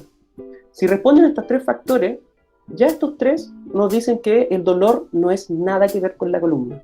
Son factores psicosociales, ¿ya? Por tanto, esa resonancia que están viendo ahí no sirve de nada, porque están agregadas estas cosas. Si usted mejora, hace educación del sueño, reeducación en este caso del sueño, ve qué está ocurriendo con su nivel de estrés, ver cómo podemos mejorar a nivel social también, a nivel psíquico, a nivel familiar, ¿ya? Y ahí vemos a motivarlos a generar un estilo de vida saludable, pero dependiendo, ¿no es cierto?, lo que quiera el paciente, sí o sí. Y terminando ya, realmente hay ciertas recomendaciones. Lin, ¿no es cierto?, el 2018 generó estas 11 recomendaciones, después fueron 10 y después mejoró a una más, ya que principalmente nos dice, la atención musculoesquelética actual, usted debe basarse en la atención central del paciente. Usted no es el principal, es el paciente. Descartar rápidamente banderas rojas. Las banderas rojas tiene que ver con, de hecho, si usted necesita una radiografía solamente para descartar banderas rojas. Banderas rojas es cuando está algo peligrando en un paciente. Tengo una fractura, tengo, por ejemplo, tengo un cáncer, ¿ya? Eso rápidamente tengo que descartar. Luego, evaluar los factores biopsicosociales. Hay diferentes tipos de escalas, ¿no es cierto?, que se pueden ir comentando más adelante. Hay diferentes que nos pueden decir. De hecho, hay una escala de 3 preguntas, que una alta sensibilidad, que nos dice si la persona tiene depresión o no. Con 3 preguntas, sumamente rápido. Usted dice, ya, esto no es un dolor nociceptivo, no es el tejido, es a nivel central, ¿ya? Luego, no hay que promover imágenes radiológicas, se ha encontrado, hay muchos estudios que la imagen no se relaciona a daño, el daño no se relaciona a imagen. Yo siempre bromeo, usted puede ver, ¿no es cierto?, a la persona mayor haciendo zumba en la plaza, ¿ya? Usted le pregunta, ¿le duele la espalda? No, estoy feliz, me muevo hacia allá, hacia acá. Y esta persona, usted le saca una resonancia, tiene escoliosis, anteolistesis, picos del oro, hernias, discopatía, a lo mejor ya no tiene ni disco, pero ni siquiera genera dolor. Por lo tanto, la imagen realmente lo que hace es más generar más miedo, más catastrofismo y sobre todo si yo le genero ideas o palabras que van a afectar. En este caso, si yo genero más, no sé. Importante fue realizar exámenes físicos, neurológicos, movilidad, fuerza, evaluar, ese es un factor importante que es el 6, ¿ya? Evaluar el proceso utilizando el outcome measure, ¿ya? O las medidas de resultado. Todo paciente hoy en día, músculo esquelético, usted debe hacer encuestas. De hecho, muchos dicen, chuta, yo no tengo tiempo. Lo mejor que puede hacer, sobre todo en consultorio, antes de que venga la atención de su paciente, tener, listo, ¿qué encuesta tengo? Escala de funcionalidad, escala de no sé de esto, y el paciente la responde cuando esté sentadito. Ah, qué buena, mi atención, me están atendiendo antes de que ingrese. Y el paciente está concentrado en eso. Los commissions son clave hoy en día porque eso nos dice cuánto ha avanzado, si va mejorando o no. ¿Ya? Se hace un pre, un medio y un post. Último, educar sobre la condición y automanejo, ¿ya? Fomentar el manejo a través del ejercicio, sí o sí, el ejercicio es clave, ¿ya? Hoy en día también, bueno, eso es parte de la expulsión gradual que podemos ir hablando más adelante. Después, ¿no es cierto?, la terapia manual también solo se recomienda en combinación con ejercicio. Su terapia manual no puede ser principal, ¿ya? No es un foco principal, ¿por qué? Porque es una terapia pasiva. Las terapias pasivas se dejan abajo, ¿ya? ¿La uso? Sí. ¿Nos sirven? Sí. ¿La terapia manual sirve? Sí, pero con efecto a corto plazo. El ejercicio es una actividad activa y sobre todo a largo plazo. Por otro lado, promover el cuidado conservador antes de la operación. Directamente este enfoque es importante. Hay muchos estudios, por ejemplo, en rotura del ligamento cruzado anterior, que con terapia conservadora andan súper bien, ¿ya? Yo he tenido pacientes de ligamento cruzado que no se han operado. He tenido pacientes con meniscopatía, ¿no es cierto?, con rotura de menisco que no se han operado. Solamente hacemos un proceso de exposición gradual. Y por último, el facilitar la vuelta al trabajo. La vuelta al trabajo es parte de la vida de la persona. Pero como decía, ¿no es cierto?, María Alejandra, debemos fomentar actividades que realmente realice la persona. Si nos decía, está levantando una cuestión de 20 kilos, debo entrenarlo con esos pesos. Porque si no, no está listo para la rehabilitación, no está listo para el trabajo, ¿ya? Ojo con esos puntos que son sumamente importantes, les recomiendo leer a Lin, ya hay varios autores que uno puede recomendar. Por último, esta es una base que es muy buena, que le hicieron algunos colegas, Álvaro y Pinteño, ¿no es cierto?, que es un triángulo. Si usted ve una pirámide, que es como lo que usted debe centrarse hoy en día y actualmente, fomentar una alianza terapéutica y educación, todos y muchos debemos hacer eso, es lo principal. Luego, exposición en actividades graduadas, dependiendo obviamente de lo que hace la persona, cómo yo voy exponencialmente subiendo y ascendiendo. Y por último, las técnicas o herramientas más pasivas, ¿ya? Primero parto de un rol activo, y lo último, las técnicas pasivas no debe ser principal para usted. Lo principal es educarlo, generar alianza terapéutica y expulsión gradual, ¿ya? Por último, desaprender para aprender, ya como sale ahí, los analfabetos del siglo XXI no son aquellos que no saben leer y escribir, sino aquellos que no pueden aprender, desaprender y reaprender. Eso es lo importante.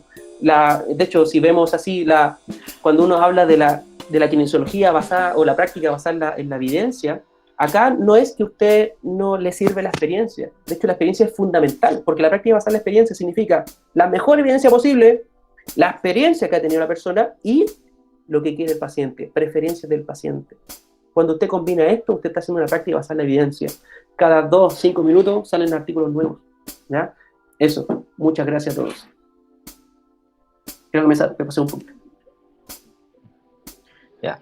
Muchas gracias, colega, por su participación, una interesante presentación, ¿cierto? Así que muy agradecidos por su tiempo y por su dedicación. ¿Ya? Vamos a dar ahora paso para las preguntas. Ya vamos a tener unos 15 minutos de preguntas. Así que quien quiera tomar la palabra, ahí habla por micrófono, ¿cierto? O bien lo puede escribir. ¿Bien? Empezamos.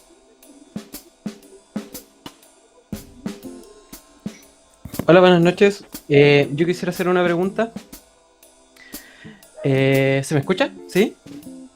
Está todo bien. Ya, estas preguntas es para el colega Marcos. Él hablaba sobre ciertos estilos y tipos de protocolos en los cuales se deberían trabajar 10 horas por semana, de actividad, ¿no es cierto?, física adaptada, en otros 8 horas al día, ¿no es cierto?, de estimulación sensorial, entre otras cosas. Pero mi consulta es a pacientes que tengan alguna afección, que estén secuelados de de un accidente cerebrovascular que haya afectado en específico la zona de la arteria cerebral media en la proyección de las arterias retículos estriadas. Este protocolo de trabajo tan exhaustivo como usted también lo manifestó, ¿es así de fiable? ¿O se modifica, se aplazarían más los tiempos, la proyección de trabajo, tomando en cuenta los aspectos cardiovasculares que usted dijo, ¿no es cierto? La condición cardiorrespiratoria, tomando en consideración ciertos parámetros como sería la PAM, el índice de perfusión. ¿Qué me podría decir usted respecto a eso, colega? Gracias por la consulta, Gabriel. Pasa que básicamente en el caso de las lesiones encefálicas adquiridas, depende, y sobre todo si es que son cerebrales, va a depender particularmente de dónde sea la lesión, de cuándo sea la intervención, de la extensión definitiva, ¿cierto?, de la afección, si es que es isquémica, si es de tipo hemorrágica, y particularmente también cuándo sea la intervención y cómo sea en el fondo el manejo agudo, sobre todo en este tipo de usuarios. Particularmente ese territorio condicionaría particularmente la funcionalidad de núcleos basales que son fundamentales dentro del loop, ¿cierto?, que existen entre la planificación y la, por así decirlo, esta como purificación del movimiento. Desafortunadamente es difícil poner, así decirlo, como encasillarse en un grado, ¿cierto?, de afectación o en un tipo de afectación simplemente por el territorio específico de una arteria específica que nutra, ¿cierto?, áreas corticales. Lo que sí particularmente te podría condicionar a decir que independientemente de la afección específica, ¿cierto?, de estos núcleos, en general lo que se ve son alteraciones principalmente, insisto, el sistema de preplanificación, ¿cierto?, del movimiento, e incluso también de coordinación, sinergias motoras, que esto no solamente conlleva a alteraciones como globales de movimiento, sino que incluso también alteraciones de musculatura más específica, como relacionada particularmente entonces a procesos deglutorios, procesos de fonación, por ende definitivamente también podrían condicionar la disfunción, ¿cierto?, de este tipo de aspectos. Por ende, a eso quería enfocarme también particularmente con la presentación, en intentar hacer como un marco más bien global, no solamente referido al accidente cerebrovascular, sino que cualquier tipo de condición neurológica, y particularmente si tú me preguntas por accidente cerebrovascular, depende en particular de la clínica, depende del momento en que estás interactuando con el usuario, y depende particularmente también de la motivación del usuario. Muy importante también dentro de las temáticas que abordó Wilson, como bien él decía, ¿cierto?, esta alianza terapéutica en sí, y lo que mencionaba también respecto a la condición cognitiva en sí que tengan los usuarios, definitivamente también que van a condicionar en sí el cómo abordarlo, ¿cierto?, el cuánto abordarlo y la intensidad en sí del abordaje terapéutico. Espero, no sé si responder tu consulta. Sí, colega, muchas gracias. Muchas gracias, colega. Gracias por tu pregunta. Ya, perfecto. Hay una pregunta que está escrita en el chat nuevamente para usted, colega Marco. Se lo voy a leer. Dice, de parte de Paulina Garrido, dice que me disculpo por hacer la pregunta por aquí, pero tengo mucho ruido en la casa. Consultar al colega Marco. Dice, estoy hace tiempo alejada de la neurología, así es que quizás es básica la pregunta. En cuanto a tiempos de intervención en la estimulación sensorial, ¿hay tiempos máximos aproximados definidos para intervenir? Si lo hablamos desde el aspecto como pediátrico o adulto, perdón, Paulina, que te haga la contrapregunta, pero como para contextualizar quizás mejor una posible respuesta. Agradezco nuevamente la consulta. Independientemente, ya, genial. En ambos. En el caso particular de intervenciones referentes como a todo esto, a todas estas temáticas relacionadas como integración sensorial, pasa que en general el abordaje en sí va a depender particularmente, primero que todo, de la edad del usuario, y por eso consultaba respecto al enfoque en sí, porque obviamente mientras más pequeño es el niño, ¿cierto? Menor es la focalización en sí de la atención.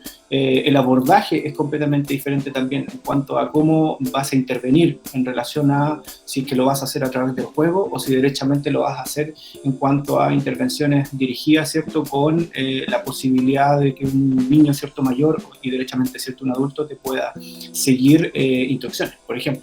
Por eso consultaba respecto a la focalización de grupo etario.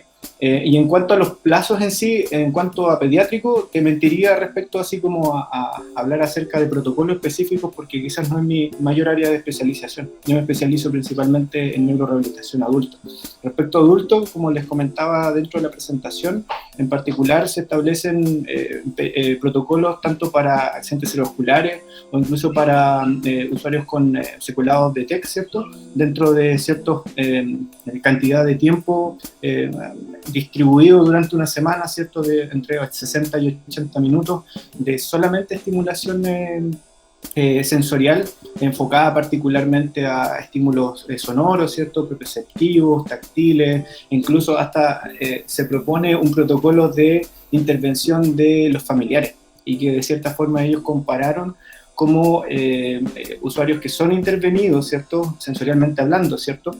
A través de un cuidador, ¿cierto? O un familiar cercano, mediante experiencias, gustos personales, con música específica, ¿cierto? ¿Cierto? Estímulos táctiles específicos que ellos sabían, ¿cierto? Que gustaban a la persona, definitivamente que condicionan mejores resultados finalmente. Entonces, es interesante en sí lo que conlleva esta intervención desde el aspecto de integración sensorial, básicamente porque es bien amplio, es bastante, te da bastantes posibilidades. Y es justamente una de las recomendaciones también es que les intenté dejar ahí expresado dentro de la presentación justamente una de las aristas por las cuales también nos podemos tomar dentro de la intervención de neurorehabilitación. Insisto, espero haber podido clarificar tu consulta, Paulina.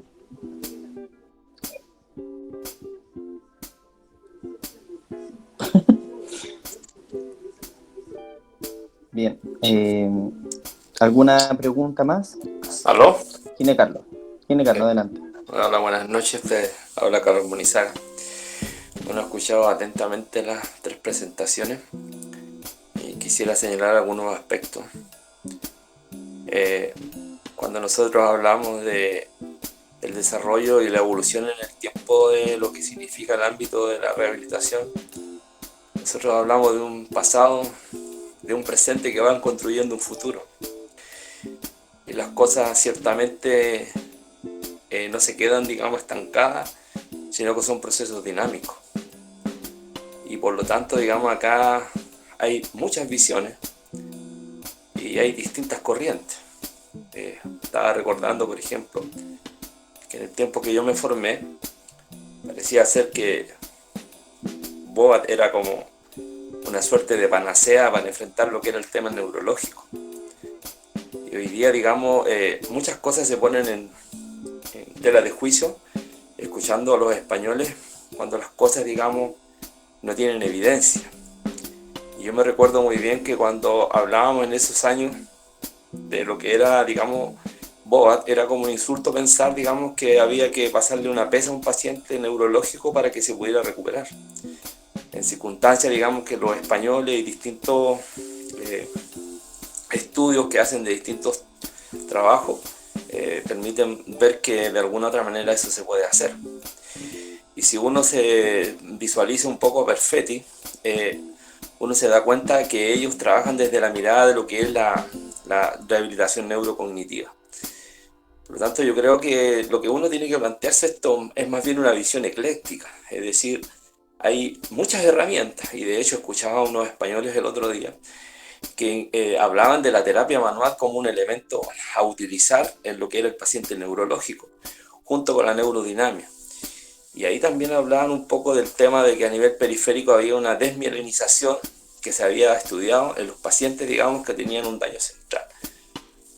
Por lo tanto, yo creo que a veces uno no puede, digamos, cerrarse y quedarse solamente con una mirada parcial, porque esto es bastante complejo, si uno escucha a mucha gente.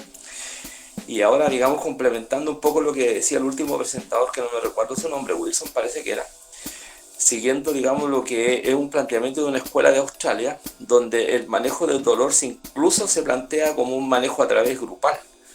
Vale decir, así como se trabaja con pacientes drogadictos, pacientes alcohólicos, donde hacen terapia grupal y donde se aborda el dolor, digamos, donde las personas, digamos, en su conjunto conversan su experiencia, con el propósito, digamos, de que entender este factor biopsicosocial físico que tiene el dolor. Un poco ese comentario, digamos, con mucho respeto a los presentadores y a los presentes. Muchas gracias. Bien. Bueno, creo que ya estamos en el tiempo. Joana. Sí, agradecer a los presentadores. De verdad que las temáticas que han planteado hoy día son importantísimas. A nosotros nos llena de alegría, de dicha poder compartir el conocimiento que nuestros propios colegiados de la orden regional tienen. Es muy grato para nosotros poder invitar también personas que no son colegiadas a que puedan ver el trabajo que se está realizando desde adentro. Y ahora quiero darle la palabra a Bernardita, que está acá, que va a dar unos saludos.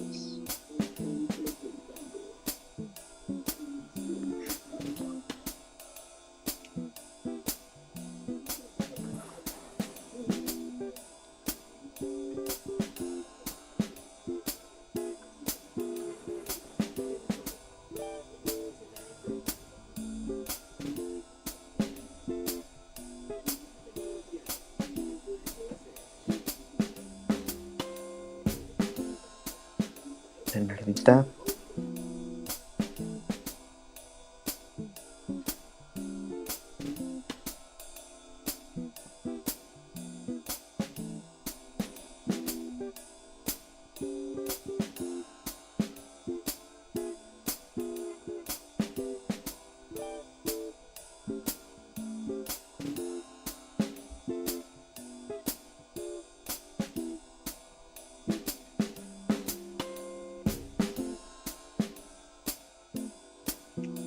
Bueno, mientras parece que Bernardita tuvo un pequeño problema, pero mientras la esperamos, podemos pasar a lo que queda ya como para cerrar la presentación y esta asamblea.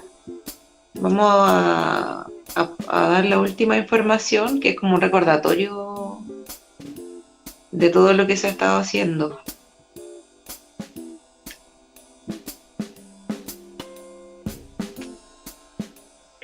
Joana, ¿Sí? antes de que terminen, si me das unos minutitos para plantearle a los colegas lo que habíamos conversado el otro día por teléfono de las presentaciones para las empresas. Pero antes que terminemos. ¿Quieres hacerlo ahora? Sí, puede ser.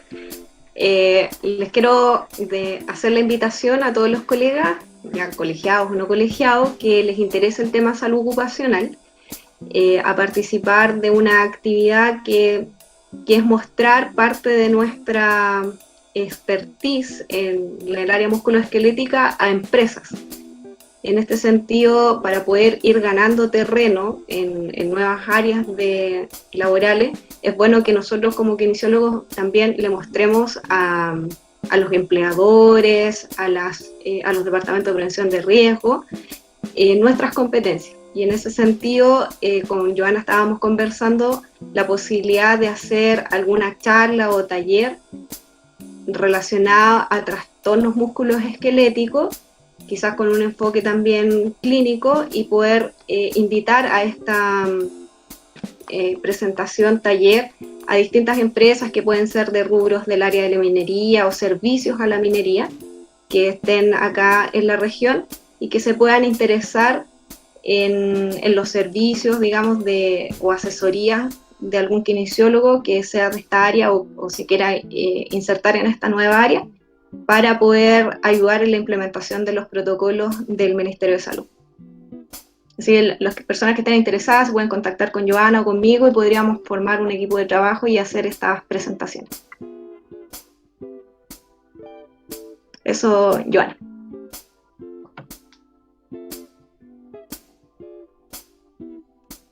Gracias, María Alejandra. Sí es importante que si alguien está interesado en compartir conocimiento, en participar en alguna otra de estas reuniones de tipo de camaradería de la parte docente o de la parte clínica, lo que quieran ustedes mostrar de lo que en su área de expertise desempeñan, es muy importante para nosotros enriquecer con conocimientos a los colegas y en realidad compartir y hacer ver que el área de trabajo de nosotros es bastante amplio y que podemos seguir creciendo en áreas que quizá para algunos son bastante desconocidas. Así que es muy importante.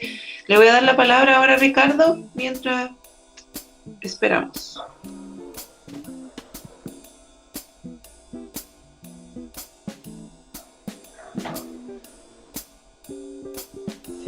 Siguiente.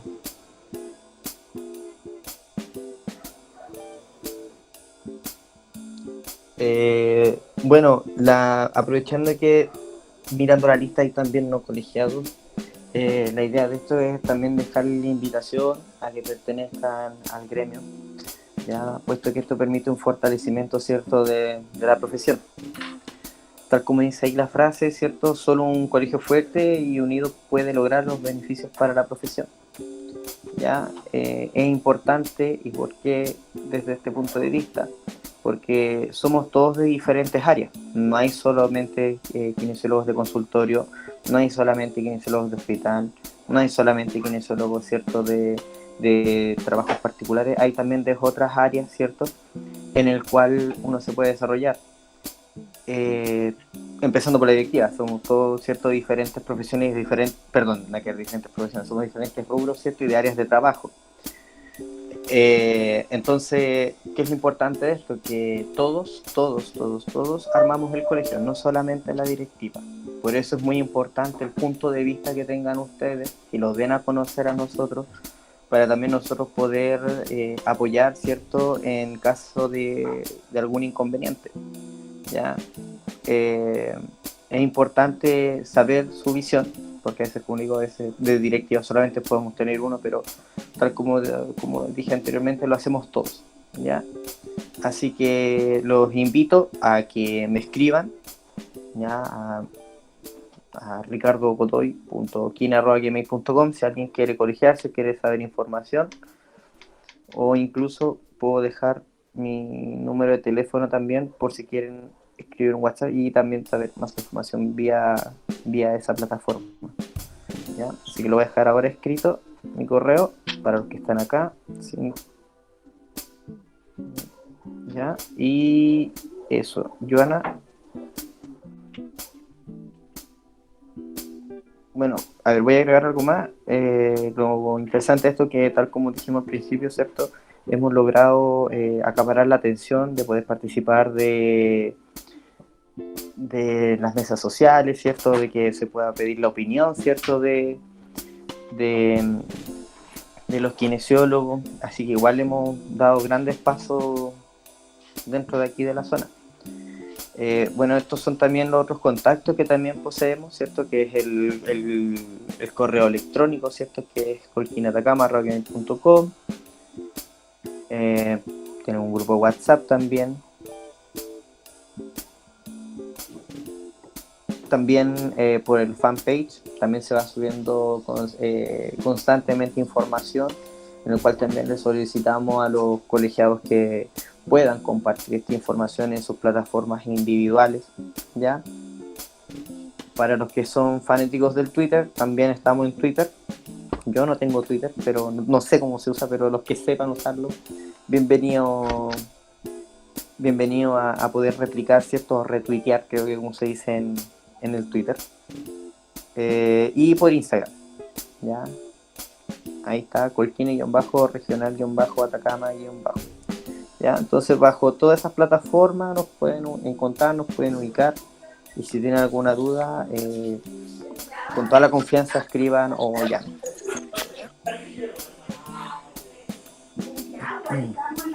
¿Joana? Lore. Bueno, muchas gracias, queridos colegas. Con esto damos cierre a la actividad. Agradecemos su participación. Los que se quedaron fue bastante extenso, pero agradecemos todo lo que hoy pudimos compartir, a todos los que pudimos reconocer y esperamos seguir creciendo. Ustedes saben que cualquier cosa nos pueden contactar. Estamos a su disposición. Y cualquier idea, aporte, lo que quieran compartir con nosotros es siempre bien recibido. Así que nada más que decirles buenas noches, que pasen un buen fin de año, unas buenas fiestas. ¿Sí? Bueno, estamos con Loreto Enrique. Ya, les doy el pase. Ok. Bueno, queríamos en el fondo saludarlo. Al directorio del Regional Atacama, al directorio saliente y al también entrante, agradecerle en el fondo el gran aporte y el trabajo que han hecho en todo este tiempo y desearles lo mejor para este nuevo periodo.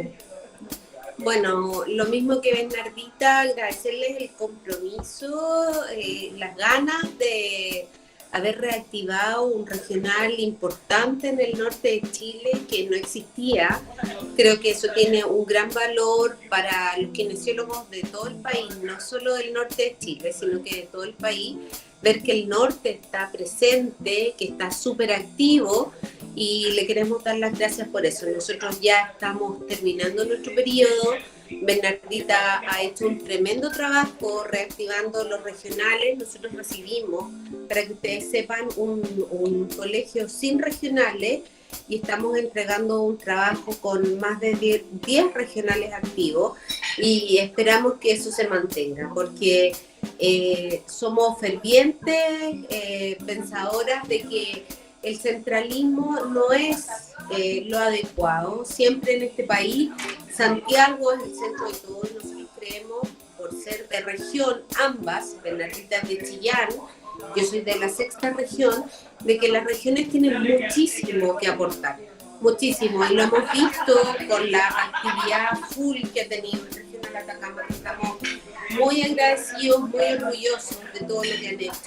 Así que nos vamos súper tranquilas sabiendo que este regional está activo en manos de gente que quiere hacer cosas por la profesión.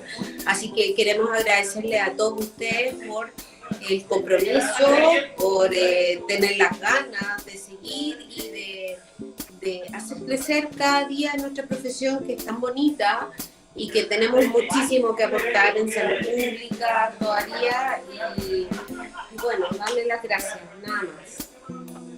Bueno, todos los mejores deseos y también para este año que termina y un buen año esperamos todos para el próximo. Chao, muchas gracias Loreto, Bernardita, gracias por sus palabras, por hacerse el tiempo de poder compartir un lindo saludo hacia nuestro regional. De verdad que a nosotros ha sido muy importante todo el trabajo que hemos hecho y agradecerles a ustedes por el trabajo que hicieron y que ya por lo menos van a tener un descanso de tanta pega que nos tocó y bueno, sobre todo a ustedes. Y ahora nos queda el legado que es lo más importante que se va a dejar para la siguiente. Eso hay que mantenerlo.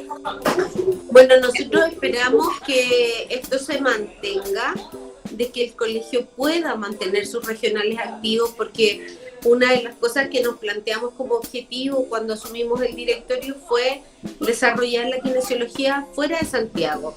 Tal vez por tener una visión como provinciana, las dos, de saber que la kinesiología existe fuera de Santiago y de que tenemos muchísimo que aportar.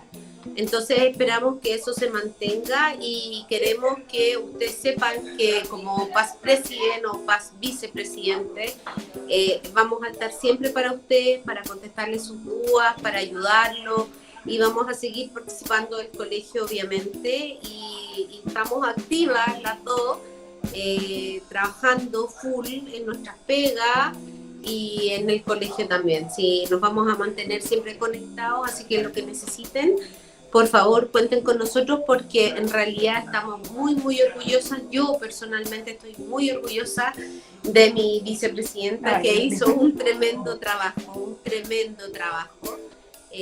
no porque seamos amigas, nosotros con la Beni no éramos amigas, nos conocimos en el directorio y creo que una de las ganancias más grandes que tuve fue conocerla a ella como profesional, como persona, con las ganas que tiene de trabajar por la kinesiología y de haber desarrollado este tremendo proyecto que era que se activaran los regionales. Así que yo creo que ahora el trabajo está en manos de ustedes, de mantenerlo, de que esto no se acabe, independiente del directorio que exista, que los regionales tienen que estar, los necesitamos muchísimo.